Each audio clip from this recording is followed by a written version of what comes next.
Hey guys, welcome back to Tamiya Legends, and once again, thank you for stopping by. So, another Tamiya DB01 Durga video. This will probably be the last video I do with the Durga. I have done a lot of content with this car. I absolutely love the thing, as you probably know.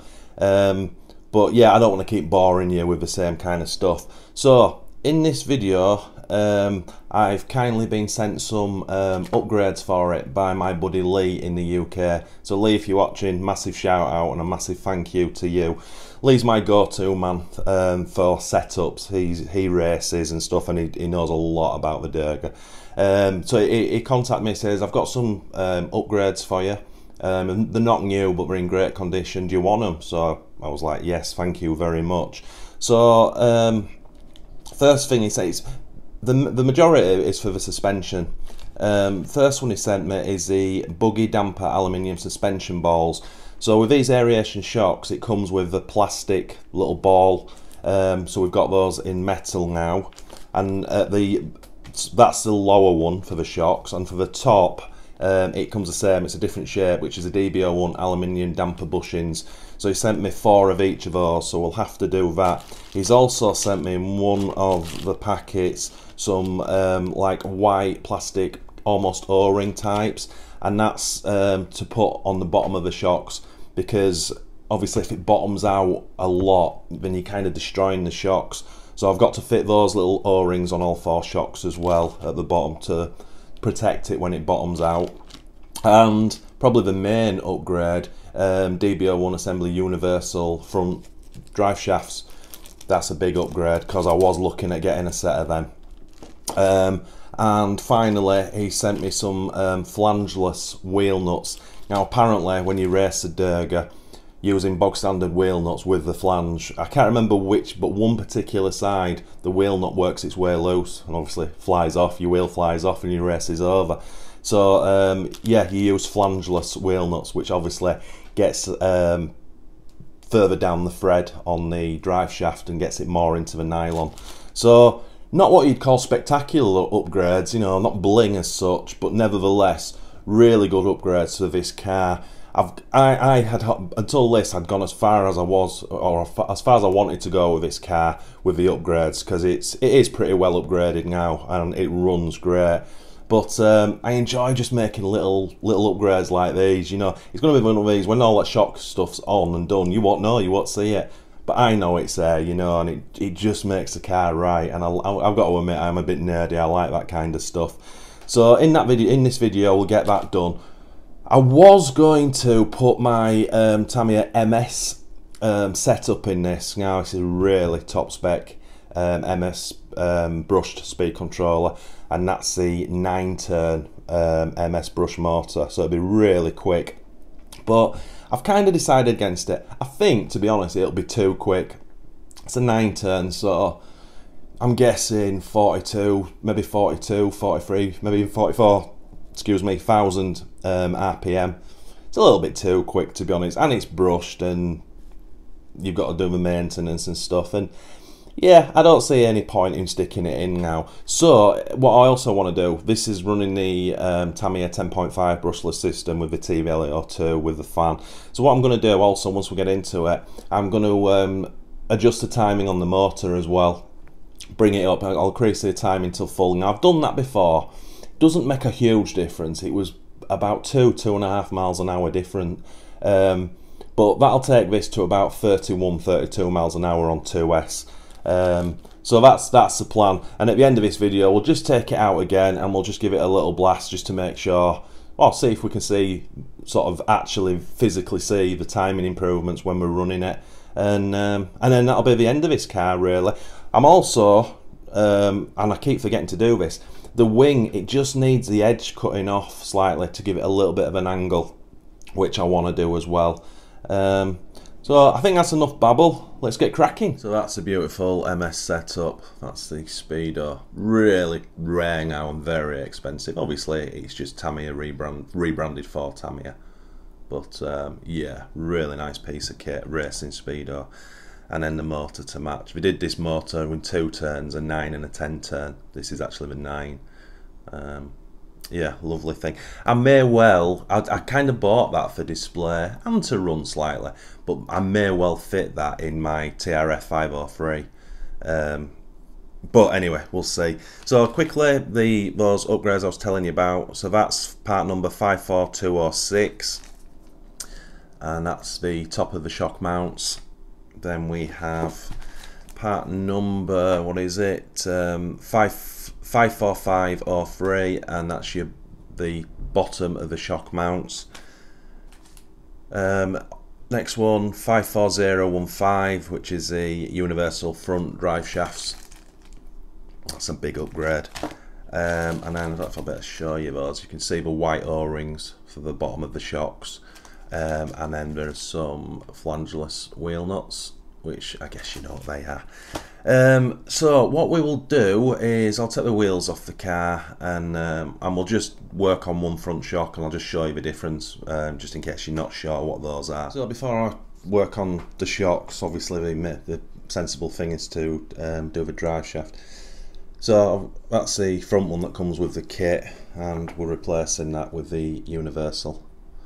And I thought I might have to strip these knuckles, but you actually don't. That, get that in straight, that goes straight in.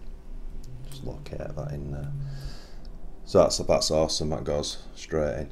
So we'll get those two. I'll get a bit of grease. Oh, taking the bearing out. I'll get a bit of grease in there, some heavy duty stuff, and we'll get those two fitted. Right, that's the front UJs in. Perfect, no problems with that. This is the plastic top bush. Let's see if I can get this into focus. That comes with the shocks, and obviously we're changing them for the metal ones. Focus like that. So interestingly, I've put the two on the fronts. Now the plastic ones that come in the kit, they just push over the screw. Metal ones actually screw up. Also, plastic ones just go over. It's not a tight fit at all, whereas on the metal one it's a really tight fit, which is good. So it's going to take up a bit more slop, which is good. And I've also put that white O-ring on, and obviously the idea of that is if it bottoms out, it's going to give you a little bit more protection. I guess I don't know a great deal about that, to be honest, but Lee told me to put those on. So the only other thing left to do, I have to take the plastic bowl cup or ball itself out of there and fit them with these new metal ones. Right, so that's all the mods on. Not the most glamorous of upgrades, I know, but nevertheless very important ones. And I actually thought this was really good before, the suspension wise, but it really does seem to have tightened it up. Maybe my mind's playing tricks on me, but it feels better. Maybe there was a little bit of slop, but now there's absolutely nothing, which is awesome. And obviously we've got the front UJs in. So that's that done. I've also just taken the edges off the wing, just put that little bit of angle on the front, and it just makes it look way better. So that's done. So now we need to get into the motor to adjust the timing, and I've got a horrible feeling that I might have to take the motor out. Anyway, I'll cut these tyre wraps off and let's have a look, see what we're dealing with. Right, so as I thought, I can't see enough of the motor when it's in position. It's a little bit crowded. So the motor has to come out. So I've taken the centre section off, and it's a really good job I did, because I noticed instantly how high that front belt was, and I was like, that's the rear, that's the front. Oh my god, it's really loose. That's incredible. So that means now I've got to drop the bloody front end off, take this unit off, so I can get into move the ball diff of that system forward to put more tension on that front. So that's a little bit concerning, how that belt has stretched that much, because this hasn't had a massive amount of use. So that's very concerning. The back feels great, but oh wow. Right, let's get into it. Right, that's incredible. So I've not touched it, I've just taken the front end off, but look at that. Oh my word. That's insane. That's really bad. I've obviously stretched that. Why? Stick in the comments, guys, if you know why that happens. Obviously, if I'd gone into it and both belts were stretched, I've overpowered it or whatever, but why just the front? That's really odd. Right, so I don't know if you know, but this diff lifts out now, and this is like a hexagonal 2 brackets which go in different places going round, which then stretches your belt. So let's see if we've got enough to tighten that up. Right guys, we've come to one of those bits where I actually don't know if what I'm doing is correct. So basically these two I don't even know what you'd call them, these 2 adjustments that are on sort of hexes to bring it forward or back to tighten your belt up, in the 2 positions it'll fit. If I go forward, the belt is too slack. It's tighter than it was, but it's not as tight as it should be. And then if I move it back 1 either side, it's this, which I think is too tight. But there's no sort of happy medium in the middle. So my rationale here is that it wants to be on the tight side of the 2 options I have. And yes, I think when I run it, it is going to stretch out front slightly, but that then should make it kind of how it needs to be, if that makes sense. So I could have this really wrong, I'm not sure. But as I say, only 2 options. Option A, the belt was too slack, and option A and B, sorry, the belt is too tight. So I'm going to go with the too tight for now. So I mean, it's not like pulling on the gears tight. So that's the rear one, as you can see. So it does that. I'll have to hold the car. So the rear does that, and the front does that. So I don't know if that's coming across on camera, the difference.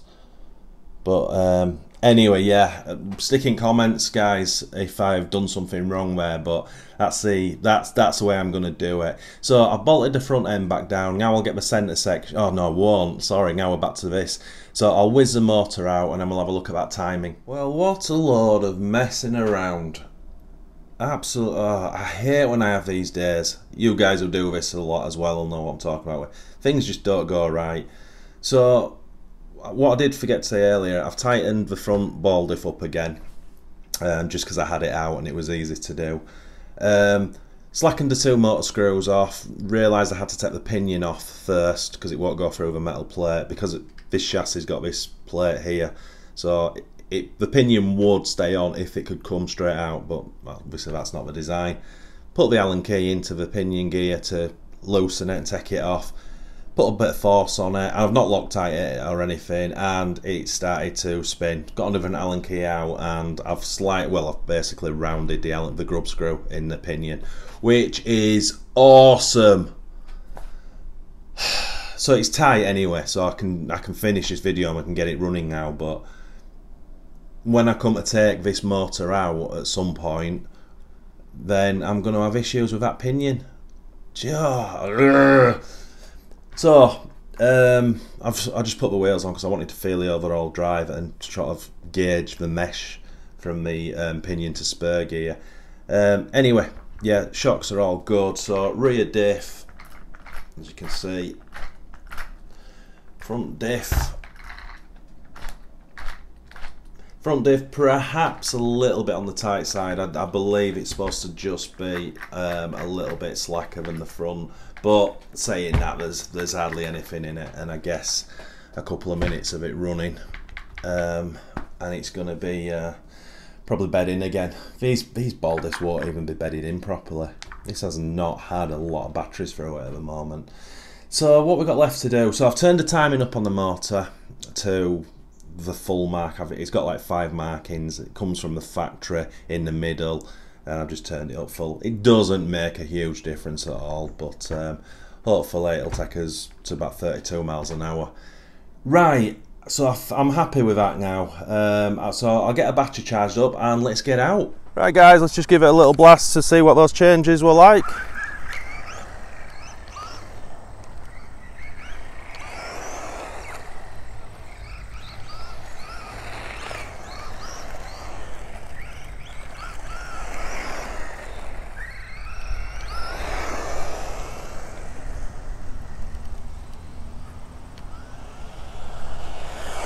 Yeah, it's running well. Obviously the tyres are shot, but it is running well. Is it any quicker? I'm not so sure. I think it's pretty much quick enough though. So that's probably close to 30 miles an hour now, or thereabouts. I nipped a slipper clutch up as well, guys. I don't know if you can tell. I'll do a standing start here and you should better hear it. Yeah, I think that's about cock on now, to be fair.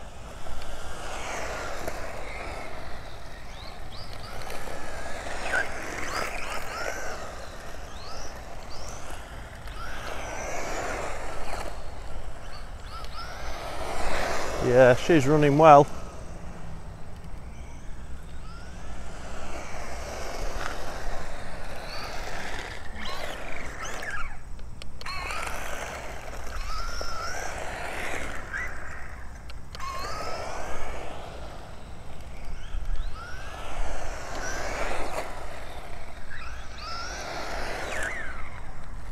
Well guys, that was it. It was only a quick blast. I'll finish the battery off on my own. I don't want to bore you guys. I know you've seen a lot of content with this car, but that's probably the last time you're going to see the DB01 Durga, unless I find a proper racetrack, because this will be the car of choice that I go to a racetrack on. Obviously, if I get any more hop-ups, anything fancy for it, I'll show you it again. But this car served its purpose, and I can honestly say it's one of the best Tamiya cars I've ever had. It's just absolutely stunning. So guys, thanks so much for watching. It's really appreciated. If you are new to this channel, if you could please consider liking and subscribing, support us. If you do that, smash that notification bell for our weekly videos. And as always guys, happy RCing.